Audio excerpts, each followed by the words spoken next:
부가세 159페이지 부가세.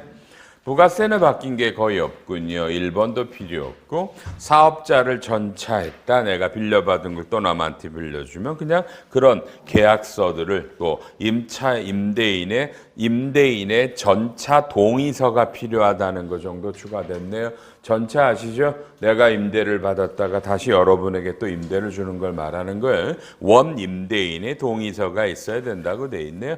넘어가고요. 그죠? 우리 아기들 질병을 치료할 때 이런 혈액, 동물의 혈액도 면세입니다. 너무너무 그럼 이제까지 동물 혈액을 과세했다는 얘기야, 그죠?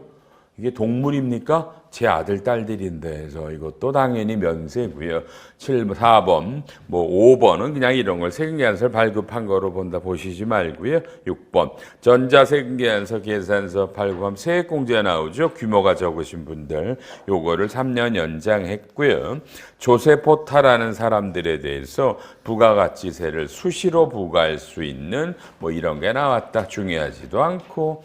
8번에서 앱마켓 사업자가 이런 거다. 판매 결제 대행 자료다. 저는 앱마켓 사업자가 뭔지를 모르겠어서 모르겠고. 9번에 명의를 위장한 사람에 대한 가산세를 2%로 강화했고요. 부가세는 물론 간주임대료가 3.1%가 제일 중요하겠죠. 올해는 부가세 바뀐 게 거의 없고요. 저특법에서 그냥 일반적인 거, 그다음에 3번 면세점 같은 거 보면 우리도 해외여행 가면 맨날 면세점에 데려가죠. 여행사들이 이런 것들도 이렇게 나오고요. 외국인 숙박, 외국인이 우리나라 와서 잠을 잘 때 원래 호텔만 부가세 환급이 되는데요. 이제 휴양 콘도미니엄도 들어온답니다. 이해하시겠네요. 그렇죠? 호텔만 환급해 줄 이유가 없잖아. 그죠? 외국인 있고 호텔만 있는 것도 아니고요. 이런 것도 해서 넘어가시고요. 부가세는 거의 없네요. 소득세로 갑니다. 소득세. 1번 고가주택입니다. 여러분 이거 너무너무 관심 많아요. 우리나라에는 돈이 많은 사람들이 많아서 집을 2개 갖고 있는 사람이 있고, 그럼 여러분 집을 2개 갖고 있으면 전세를 줄 거 아니야. 그래서 가로 1번에 기준시가가 12억이 넘어가는 집을 우리나라는 고가주택이라고 부르거든요. 이 고가주택을 2개 이상 보유하는 분이 전세보증금에 대해서 이거를 간주임대료를 잡습니다. 여러분 내년부터 3년의 유예기간이 있었어요. 여러분, 그죠? 내년부터인데, 이게 12억이 넘어가는 집을 2채 이상 가지면 전세보증금이 그렇죠. 어떻게 돼요? 1번에 전세보증금이 12억을 넘어간다. 저는 다행이야. 집이 2개가 아니니까, 그죠? 저는 집이 하나인데 전세를 18억에 전세를 줬거든. 근데 집이 하나니까 이 간주임대료는 없는 거예요. 그렇죠? 저는 제 집을 전세 주고 다른 집에 전세를 살기 때문에 이런 것들이 집 2개라면 걸리겠다는 얘기네요. 집이 2개면. 그리고 동그라미는 안 합니다. 그럼 이때 간주 임대료를 수익 금액을 잡을 때 공식입니다. 오케이?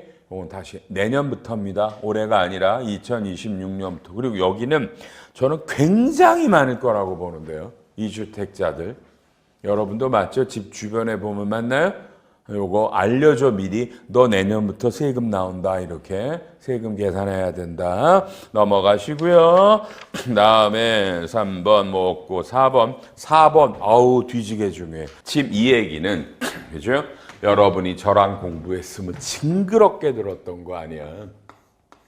A라는 법인이 있다. 갑이라는 분이 대표이사다.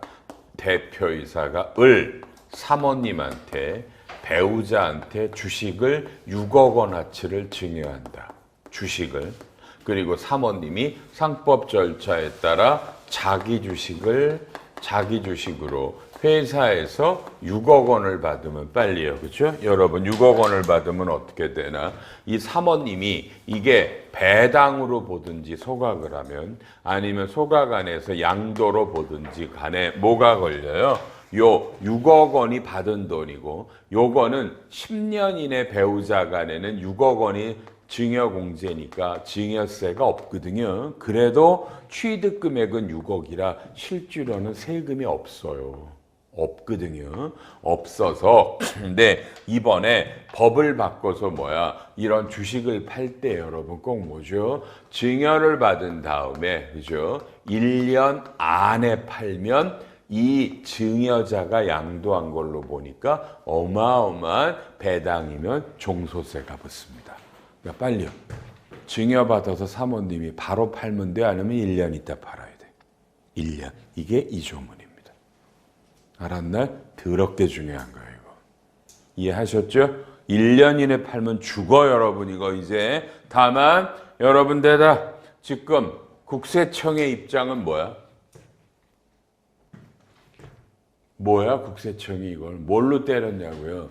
실질과세 원칙이라고요. 해서 지금 현행 국세청은 이걸 인정하지 않고 지금 현행도 이 사장님이 직접 한 걸로 갑에게 과세를 했어요. 그죠? 그러다가 아실 겁니다. 작년에 2024년 4월에 수원 고법에서 국세청이 패소했습니다. 고법 판사들이 이야, 실질과세 원칙이 말 같은 소리래라. 법에서 6억 원을 증여하게 돼 있는데 뭐냐 그래서 졌어요. 그리고 여러분, 그러면 국세청이 대법원으로 가야 되는데 대법원에 가는 걸 상고라고 부르거든요. 상고를 국세청이 포기했어요. 아셨어요? 확정이 됐단 말이야. 그런데도 불구하고 아직도 일선세무서와 조세심판원은 계속 과세합니다. 실질과세 원칙으로. 여러분은 어떻게 생각해? 이미 문제가 생겨서 고법에서 지법도 마찬가지야. 지방법원도 고등법원도 실질과세가 아니라 과세할 수 없다고 국세청이 졌어. 이해하셨어요? 근데 지금도 과세하고 있다고. 다 같이 뭐 하는 짓이야 이거. 그럼 대법원에 상고를 하든지. 상고도 안 해놓고 져놓고 그지? 뭐라는 거야? 억울해? 너도 고법가 임마 이러고 있어. 이게 말이 되는 소리야? 고법가. 이건 왜 이건 반드시 제가 보면 이 문제는 반드시 저는 이건 중징계가 있어야 된다고 봐요. 우리나라 과세관청에. 이렇게 해버리면 그죠? 아니 그러니까 모든 사람이 다 대법 가라고 고법 가라고 가면 뻔히 이기는데 이건 잘못된 거지. 오기를 부릴 게 따로 있지. 그렇잖아? 법을 바꾸든지. 법은 바꿨잖아. 1년 이내 팔면 걸리니까. 알았나? 이거 진짜 지금도 때려요. 이건 대처 잘해요. 감정으로 개입하면 안 되지만 이건 어디다가 그지? 우리 뭐 국민 신문고 같은 거 없어? 한번 북을 흘려야 되는 거 아니야? 법원의 판결로 과세할 수 없다는데 왜 이걸 때리냐고 지금도. 조세심판원도 최근 한 달 전인가도 또 나왔어. 과세할 수 있다고. 과세가 맞다고. 뭐 하는 건지 잘 모르겠어 개인적으로는요. 모르겠어 하여튼. 몰라. 중요한 놈이에요. 한 달 넘어갑니다. 또 넘어가시고요. 양도세 같은 거 이런 거 하고. 자, 171페이지 여러분 10번 상장법인 대주주입니다. 여러분 혹시 아십니까? 여러분 상장법인은 대주주일 때는요, 그쵸? 양도세가 나오고요. 맞나요? 상장법인이 대주주가 아닐 때는 뭐예요? 양도세가 없거든요. 여러분, 그죠? 그리고 금투세가 폐지됐기 때문에 칠판 봅니다. A라는 법인은 상장입니다. 봐요. 주주가 B라는 법인은 10% 가졌고요. 갑이라는 사람은 4%를 가졌고요. 을이라는 사람은 0.8%인데 을은 갑의 배우자입니다. 지금 현행 조문은 여러분 이렇습니다. 1% 이상을 가지면 대주주입니다. 그럼 상장법인 주식을 팔아도 양도세를 내야 됩니다. 그런데 이 1% 이상을 가진 사람이 최대 주주면 이 최대 주주의 친족들도 양도세를 내야 됩니다. 그저 대답합니다. 여러분 지금 이 갑은 4%를 가졌습니다. 이 갑은 최대 주주입니까? 아닙니까? 최대 주주면 을도 양도소득세를 내야 되고요. 최대 주주가 아니면 간만 세금을 냅니다. 즉 이 말은 최대 주주를 판정할 때 법인 주주를 포함해서 최대 주주를 때릴까요? 아니면 법인 주주는 빼고 때릴까요? 그 얘기입니다. 책에 뭐라고 써 있어요? 빨리 보세요.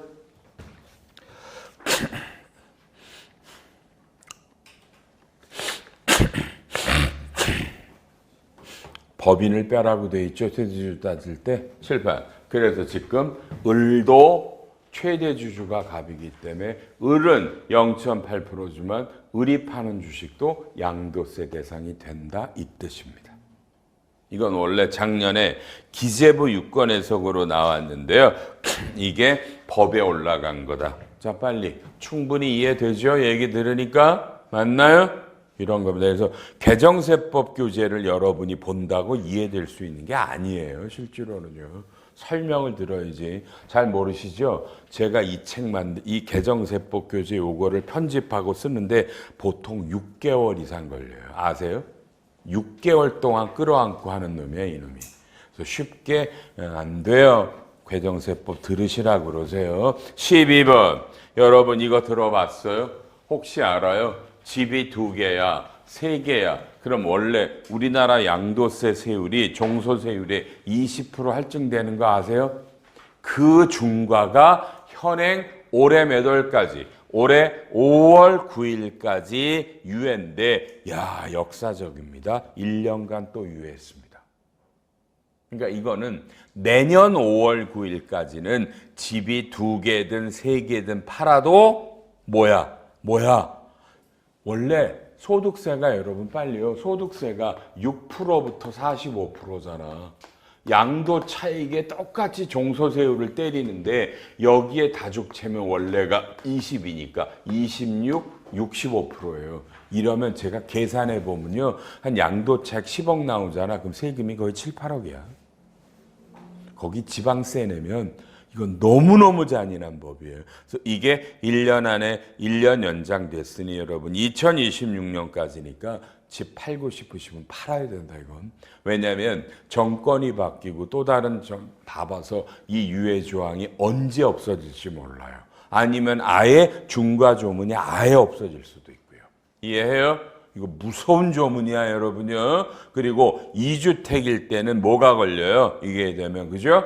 장기 보유 공제가 안 되고요. 근데 현행은 아직 유예라고 그랬죠. 그래서 일부분의 장기 보유 공제가 됩니다. 그래서 이건 세금이 계산이 어마어마하게 차이가 납니다. 이건요. 그래서 집이 다주택자이신 분은요. 진짜 고민해 보세요. 물론 팔아가지고 집값 올라가고 더구나 양도세 중과조문이 폐지될 가능성도 있어요. 그죠? 그럼 내가 모르잖아. 현행은 1년만 유예된 거란 말이에요. 내년에 다시 중과될지 어떻게 하냐고 이게. 그러면 장기 보유 공제가 특별 공제가 1원도 안 되고요. 현행은 돼요. 30% 정도가 어마어마한 차이입니다. 알아놓으시길 바랍니다. 제가 최근에 제가 잘 아는 사람의 이걸 계산하다가 여러분 정말 웃기죠. 그죠? 그러니까 내년 5월 9일까지 파는 거랑 그 양도 금액을 제가 25억으로 계산했거든요. 취득가액은 8억인데 내년 5월 9일까지 파는 거랑 그 이후에 파는 거랑 계산하니까 양도세 차이가 그게 6억인가 더 나오던데 6억이 더 나와. 25억 전제로 양도가를. 대단하죠? 내가 잘못 계산한 줄 알아서 6억이나 차이가 나더라고. 그래서 제가 웬만하면 누구도 모르지만 상식적으로는 파는 게 맞겠네요라고.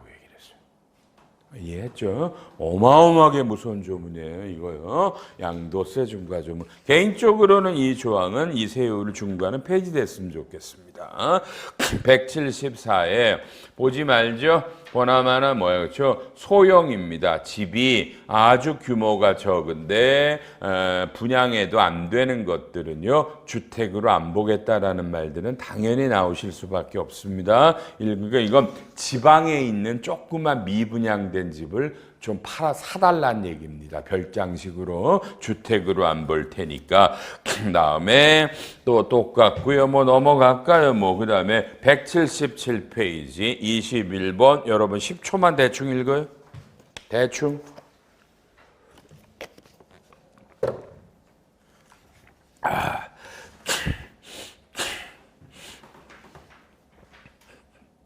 쉽죠 끝. 혹시 기억해야 돼? 이건 상법이 아니라 벤처특별법이에요. 벤처기업은 복수의결권 주식이 발행이 가능합니다.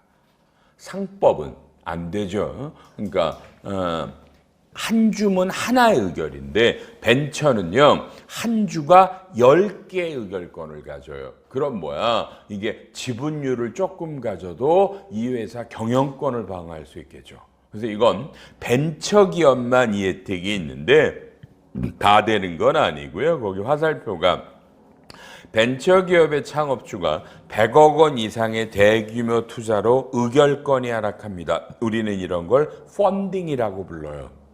대규모로 외부의 주식들이 들어오면 오너 지분율이 낮아지잖아. 이럴 때 벤처기업에 한해서는 의결권 하나가 한 주가 10개를 하는 겁니다. 여러분요. 그래서 이거는 칠판 잠깐만.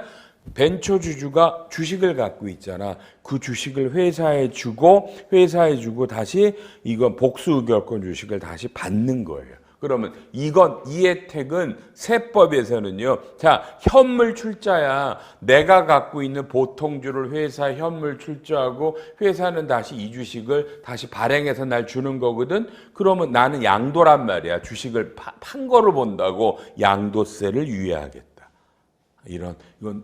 이게 지금 인터넷에 벤처기업 복수의결권 때리시면 나와요.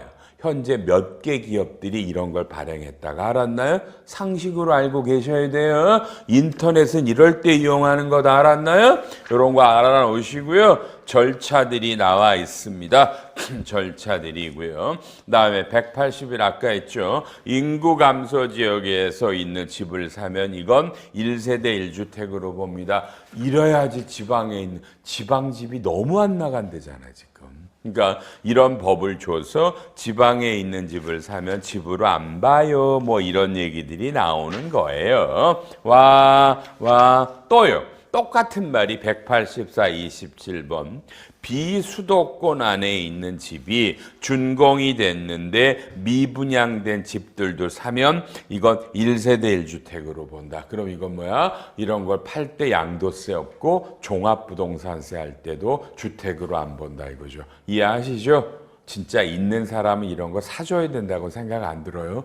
지방에 있는 건설사들은 지금 전부 다 부도래잖아요. 전부 다 부도 이런 걸 도와달라는 얘기입니다. 그다음에 특별한 거 없죠. 다 넘어갑시다. 넘어가고요. EITC는 안 합니다. 상속증여로 가서 뭐 사업용 원래 사업 무관 자산이라고 그래서 가업상속이나 가업승 증여할 때 사업 무관 자산의 비율만큼은 이런 혜택을 안 주는데 그 사업 무관 자산에 임직원의 사택이나 임직원에게 대한 학자금이나 집 살 때 빌려주는 돈은 뺀다라는 겁니다. 이건 좀 좋아진 거고요. 그다음에 뭐 다른 거 없고요. 이제 요 4번만 배우시면 돼요. 4번만. 4번이 아니라 미안합니다. 7번. 상증법 45의 5의 증여의제 조항에 넘기셔서 4번에 불균등 감자 등 자본 거래를 통한 이익의 분여 여러분 요게 하나 들어왔다. 요걸로 나머지 강의는 다 마감할 겁니다. 밑에 9번에 요건 하나 바뀐 건 여러분이 친족들 뭐 이런 사람들한테 증여하시면 1,000만 원까지 공제해 주는데 오른쪽에 6천 이내, 4천 이내를 일반적으로 4천과 3천 이내로 바꾼 겁니다. 이건 당연한 거고요. 7번 이제부터 책 없습니다. 저 강의 다 한 겁니다. 갑니다. 자, 맨날 여러분에게 얘기한 게 이거죠. A라는 법인이 있다. 갑이라는 분이 100% 주식을 갖고 있다. 10만 주가 있다. 이 회사는 액면가 5천 원이지만 상속세법의 평가라면 1주당 20만 원이다. 그러면 평가 금액이 200억이니까 이분이 돌아가시면 자손들이 받으면 보통 100억이잖아. 상속세는 50%니까 30억 넘어가면. 그래서 너무나 많은 전문가들이 하는 방법, 특히 저한테 많이 배워서 맨날 하는 방법이 B라는 법인이 있어요. B라는 법인은 을이 100%야. 아시지만 을은 갑의 자손이야. 그러니까 저 갑의 아들, 딸들이 법인을 만들어요. 자식들이 법인을 만들어서 봐. A 법인의 주식을 갖다가 뭘로? 제3자 배정으로 여러분 제3자 배정으로 주주로 와요. 증자 과정으로 와요. 증자로 주주로 와요. 내 맘대로 할 거야. 만주를 할 거야. 근데 액면가는 2만 원으로 증자를 할 거예요. 여러분 그러면 여기에 들어가는 돈은 2억이다. 그죠 여러분요? 2억이에요. 2억이에요. 그러면 자 여러분은 이런 산수를 하실 줄 알겠죠? 뭐죠? 자 증자 전에는 몇 주예요? 1주가 얼마였어요? 몇 주 증자했어요? 1주당 얼마 증자했어요? 증자 후에는 몇 주예요? 그렇죠? 그냥 귀찮아. 그럼 그냥 아유 몰라. 18만 4천 원이라 그렇게 내 마음대로 비슷할 거예요. 여러분 이런 거 다만 대답. 여러분은 제3자 배정을 할 줄 안다 모른다. 제3자 배정을 하려면 어떤 절차를 밟아야 돼? 어떤 절차를 밟죠? 몰라? 아, 난 몰라도 돼 이런 거. 이런 건 여러분 말로 회계사나 세무사가 하는 일이야. 그럼 평생 그렇게 사시든지. 그죠? 그렇게 사시든지. 여러분 하지 말고 나 말고 다른 사람이 해 그럼 그렇게 하시든지. 강요할 마음 없습니다. 여러분이 꼭 상법을 들어서 이런 절차를 하실 수 있기 바랍니다. 그러면 B법인은 2만 원에 증자를 했는데 이거는 산수적으로 증자 후에 18만 4천 원이면 B법인은 1주당 16만 4천 원을 싸게 산 거야. 이익을 먹었어. 누구 때문에? 이 값 때문에. 이때 A가 이 혜택을 준 거냐 갑이 준 거냐에 문제가 있어. 다만 똑같은 거야. 그냥 갑이 줬어. 그러면 갑은 그죠? 뭐냐면은 이 B법인과 특수관계자죠. 우리 회사 이 주주의 아버지니까 엄마니까.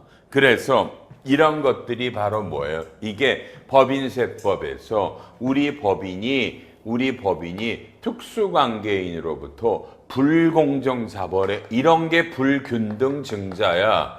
불공정자본 거래로 이익을 만주를 해서 얼마야? 16억 4천만 원의 이익을 본 거야. 이게 법인세법에. 그래서 법인세법은 특수관계인으로부터 불공정자본 거래로 이익을 증여받았기 때문에 입금산이 유가증권을 싸게 샀다. 그래서 유보야. 그러니까 여러분의 법인세 세율이 20.9%라고 말하면 여러분은 그냥 여기서 세금을 3.4억을 법인세 지방세로 낸 거야. 좋아. 그 다음 이 회사는 아버지가 이 갑이 아버지만 불균등 감자를 하는 거야. 불균등 감자를 하는 거야. 전부 다 1주당 2만 원에. 그러면 여러분 이 회사는 감자 전에도 18만 4천 원이지만 2만 원의 감자에도 여러분 이게 바로 뭐라고 아까 기억나나요? 이런 게 배당소득이야. 의제배당. 감자로 인해서 나는 10만 주니까 20억을 받았고 원가는 5억이니까 요 차액 15억이 배당소득이야. 배당소득이야. 그렇죠? 이게 그죠? 그리고 배당은 부당행위가 없어. 그래서 가능해. 대답. 그로스업 해 못해? 올해부터 법이 바뀌어서 유상감자는 그로스업을 못한다고 아까 배웠던 거야. 남들보다 먼저 배우신 거야. 아무도 몰라. 여러분만 알길 바랄게. 올해부터 그로스업 못해. 한 40% 정도 세금 냈어. 그러고 나면 또 계산해야지. 시작. 감자 전에는 11만 주였고 1주당 18만 4천 원이야. 여러분 이게 200억이고 이게 2억이야. 그러니까 이게 그냥 202억이야. 근데 10만 주를 감자했어. 얼마에? 2만 원에. 그러면 202억짜리가 20억을 감자했어. 그리고 나서는 만 주만 남았잖아. 만 주만 남았잖아. 그럼 얼마야? 여러분 지금 이게 182억이지? 그럼 이게 1주당 얼만데 182억을 만 주로 나누면 1주당 182만 원. 그러면 이 B라는 법인은 나의 특수관계자인 이 갑의 어마무시한 불균등 저가 감자로 인해 1주 18만 4천 원이 182만 원짜리가 된 거야. 그러면 여기서 얼마야?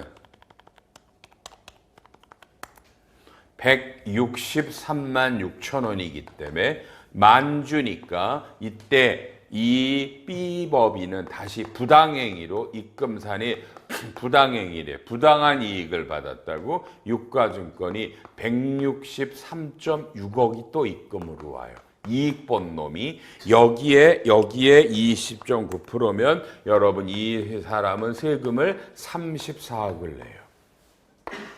그러면 B법인은 이런 걸 하기 위해 들어간 돈이 증자하는 돈이 2억이고 여기서 세금을 3.4억을 냈고 저 감자로 인해서 낸 세금이 34억이니까 세금은 37.4억 정도를 냈고 여기서 2억이니까 약 한 40억 정도가 들어갔지만 이제 이 절차로 인해 A법인은 B법인이 100%를 갖고 있다.